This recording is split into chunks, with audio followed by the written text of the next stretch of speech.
بسم اللہ الرحمن الرحیم. میں ہوں عنایت اللہ کاشف ایڈوکیٹ اور آپ دیکھ رہے ہیں لیگل انفارمیشن میں خوش آمدید. آج کا ہمارا موضوع جو ہے وہ 13 مارچ 2022 کی وہ کانفرنس جو آج شروع ہوئی ہے اور اس نے آگے 3 دن چلنا ہے. یہ اوورسیز پاکستانیوں کی کانفرنس ہے. اس میں وزیر اعظم پاکستان بھی شریک ہوں گے اور اس میں کیا کیا ہونا ہے وہ میں آپ کو آلریڈی بتا چکا ہوں. اس پر مزید بات کرنے کی ضرورت نہیں ہے، لیکن جو نئے لوگ سن رہے ہیں ان کے لیے میں چھوٹی سی عرض کر دیتا ہوں کہ اس میں وزیر اعظم پاکستان اوورسیز کے مسائل سنیں گے.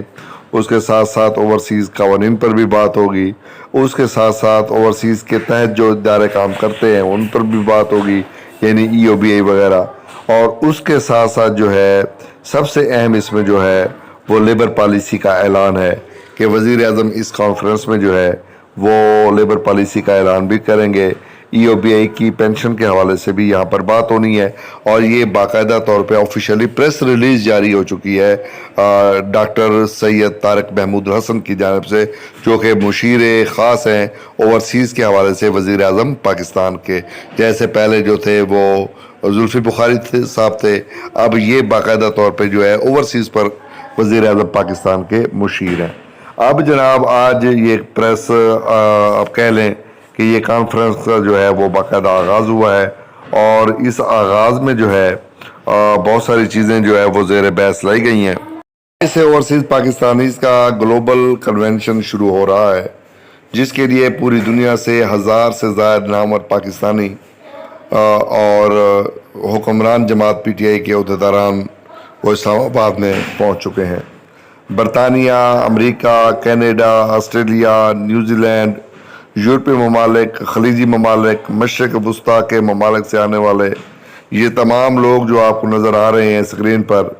یہ وہ لوگ ہیں جو اپنے وطن کو چھوڑ کر پردیسی ہوئے. ہجرت کا ایک بہت مشکل، کٹھن اور بے یقین جو ہے وہ مرحلہ طے کیا. اجنبی ملکوں میں آباد ہونا، اپنے لیے حالات کو سازگار بنانا، نامانوس زبان سیکھنا، مختلف تہذیب اور طرز معاشرت کو اپنا کر اس میں اپنے لیے گنجائش پیدا کرنا کوئی آسان کام نہیں، مگر ان لوگوں نے یہ مشکل کام کیا. اور ڈاکٹر طارق محمود الحسن صاحب یہ کہتے ہیں کہ یہ کام میں نے بھی کیا اور مجھے اس راستے کی مشکلات سے بھرپور آگاہی ہے. وزیر اعظم عمران خان نے بھی زندگی کا ایک بڑا حصہ ملک سے باہر گزارا ہے. تبھی پاکستان میں بسنے والوں کے تو لیڈر بہت سے ہوں گے، مگر 1 کروڑ اوورسیز پاکستانیوں میں سے 90% سے زائد کا لیڈر ایک ہی ہے اور وہ عمران خان ہے. یہ کہنا ہے ڈاکٹر سید طارق محمود الحسن کا. اور انہوں نے جو ہے جو معزز اوورسیز پاکستانیوں کے لیے منسٹری آف اوورسیز پاکستانیز میں اپنے دفتر کے دروازے کھول دیے ہیں اور دل کھول کر ان کی میزبانی کی ہے اور خاص طور پر اداروں کی بہتری اور پاکستان کی پہلی قومی اوورسیز پالیسی کے حوالے سے ان کی تجاویز سنی ہے.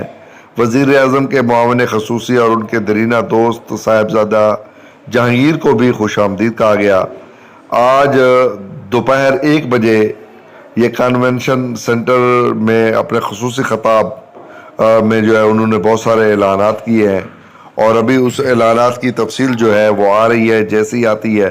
میں آپ کے ساتھ جو ہے وہ شیئر کرتا ہوں. اور اس کے ساتھ ساتھ جو ہے یہ تمام جو احباب تھے وہ اس میں شریک ہوئے اور خاص طور پہ پہلے بین الاقوامی اوورسیز کنونشن میں جو ہے وہ 90% بیرون ملک پاکستانیوں کے لیڈر ان کا ویژن اوورسیز پاکستانیوں کو قومی تعمیر میں شریک کرنا ہے. اور اس میں بابر اعوان شریک ہوئے ہیں، فرح حبیب شریک ہوئے ہیں اور ایک نام جو آپ کا جانا پہچانا نام ہے وہ ہے ایوب آفریدی صاحب کا، انہوں نے بھی شرکت کی ہے. اور آج پہلے دن ان کو فارن فنڈنگ کیس پر بھی بریفنگ دی گئی ہے اور آج جو ہے یہ ایک بھرپور اس کا آغاز ہوا ہے. اور جیسا کہ میں آپ سے عرض کر چکا ہوں کہ آج وزیر اعظم جو ہے وہ حافظ آباد تشریف لے گئے اور وہاں پر انہوں نے خطاب کیا اور شاید تیسرے دن جو ہے اس کے اختتام پر جو آخری اور حتمی خطاب ہوگا وہ وزیر اعظم کا اس کنونشن سے ہوگا جو اوورسیز کا ہو رہا ہے. تو اس میں جو پریس ریلیز جاری کی گئی تھی، جیسے میں نے عرض کیا، اس میں یہ ظاہر بات ہے کہ جتنے لوگ تقریباً باہر گئے ہوئے ہیں وہ لیبر کے ویزے پر ہی گئے ہوئے ہوتے ہیں، اور یہ ملک کا زر مبادلہ جو ہے بہت زیادہ وہاں سے پاکستان میں آتا ہے۔ اوورسیز جو وہاں سے ہیں وہ بیچارے پاکستان میں بہت سارے پیسے اپنے خاندانوں کو پالنے کے لیے، پوسنے کے لیے اور دیگر معاملات کے لیے، وہ ظاہر ہے ان کا اپنا وطن تو یہ ہے، وہ تو وہ بھیجتے ہیں اور یہاں پر ان کا بڑا کام ہوتا ہے۔ ظاہر ہے انہوں نے اپنے وطن کے ساتھ محبت، اپنے خاندانوں کے ساتھ محبت کا اظہار ہوتا ہے۔ یہ بڑا خوش آئند ہے، میں سمجھتا ہوں کہ انٹرنیشنل کنونشن کا ہونا یہ بڑا خوش آئند ہے، اور یہ پاکستان میں پہلی بار ہو رہا ہے۔ چونکہ میں یہ سمجھتا ہوں کہ اگر آپ کا لیبر کا ادارہ بیرون ملک کی لیبر ہے، پاکستان کے اندرون کی لیبر ہے، اگر اس کا ادارہ جو ہے اپنی لیبر کو شناخت کر رہا ہے، اپنی لیبر کے ساتھ مل کے کام کر رہا ہے، اپنی لیبر کی بہتری کے لیے کام کر رہا ہے، تو میرے خیال میں ہمیں اسے اپریشیٹ کرنا چاہیے۔ اور جیسا کہ آپ جانتے ہیں کہ ایوب آفریدی صاحب بھی وہ بھی وزیر اعظم کے مشیر ہیں اس حوالے سے، تو وہ بھی وہاں پر جو ہے یقیناً شرکت کریں گے، اور انہوں نے کی بھی ہے۔ آج کے فنکشن میں وہ شریک ہوئے ہیں، پہلے دن کے فنکشن میں۔ تو میں ذاتی طور پہ یہ سمجھتا ہوں کہ جو ہمارے مطالبات ہیں، خاص طور پہ چونکہ ہم ای او بی آئی کو زیادہ کرتے ہیں، تو ای او بی آئی کے جو مسائل ہیں جس پہ ہم آلریڈی بات کر چکے ہیں، تو ایوب آفریدی صاحب چونکہ وہاں پر موجود ہیں، تو ایوب آفریدی صاحب کے ہی زیر نگرانی یہ ایک ادارہ ہے، اور وہی اس کے سپروائزر ہے، سپرویژن ہے۔ ڈاکٹر سید طارق محمود الحسن صاحب کی بھی اب سپرویژن ہے، چونکہ وہ وزیر اعظم کے مشیر خاص ہیں اس موضوع پر۔ تو میرے خیال میں انہیں چاہیے، ہمیں چاہیے، ہم سب کو چاہیے کہ وہ اس حوالے سے جو اقدامات ہیں ان کو بھرپور انداز میں کریں، اور وہ اپنے جو مطالبات کی فہرست ہے، جو وہ چاہتے ہیں،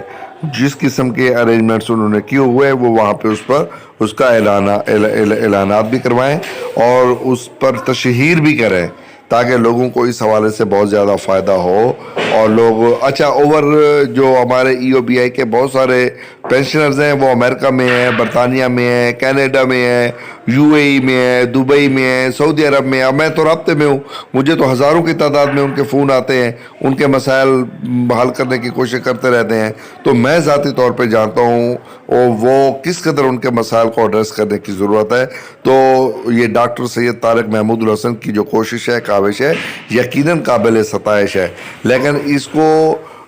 جو دائرہ، جو پریس ریلیز آپ نے جاری کی تھی، اس کے مطابق آپ اس کو لے کے آئیں، اس ایجنڈے کو آپ دوستوں کو سے بھی آگاہ کریں کہ وہ ایجنڈا اور اس پہ کام، کوشش، کاوش، تاکہ اصل مقصد یہ ہے کہ اس کنونشن کا فائدہ ہو ہمارے ان بزرگوں کو جو لاکھوں کی تعداد میں ہیں، اور وہ آج بھی اپنے گھر میں رہتے ہوئے ان کے پاس کچھ نہیں ہے، وہ بے حال ہیں۔ تو آپ بیرون ملک کے لوگوں کے لیے ضرور کریں، مجھے اس پر کوئی اعتراض نہیں بلکہ خوشی ہے، لیکن پاکستان کے جو اندر رہتے ہیں ان کے لیے اگر آپ کریں گے تو یہ اور زیادہ بہتر ہوگا، کیونکہ ان کی زندگیوں میں اب سنوار آنا چاہیے، ان کی زندگیوں میں اب بہتری آنی چاہیے۔ یہ جو ہمارے بزرگ ہیں، ای او بی آئی کے بزرگ پینشنرز ہیں، ان کی پینشن میں فی الفور اضافہ، اور اس کے ساتھ ساتھ جو ہے ان کے لیے صحت کارڈ، ان کے لیے ای او بی آئی سہولت کارڈ جاری کیا جائے۔ پہلے دن کا اعلامیہ ابھی تک جاری نہیں ہوا، جو ہی باقاعدہ اعلامیہ، چونکہ یہ وہ معاملہ ہے سرکاری طور پہ اس کی نگرانی بڑی ضروری ہے، چونکہ ایک بڑا ایونٹ ہونے جا رہا ہے، تو اس پہ کسی قسم کی وہ کوتاہی نہیں کی جا سکتی۔ جو ہی اس کی فائنل آتی ہے، آج کے اعلامیہ جو انہوں نے کیے ہیں، وہ اعلامیہ کا باقاعدہ پریس ریلیز جاری کرتے ہیں، تو میں آپ کے ساتھ وہ ویڈیو شیئر کرتا ہوں، اور مجھے توقع ہے رات 10 بجے تک انشاءاللہ وہ بھی فائنل ہو جائے گا۔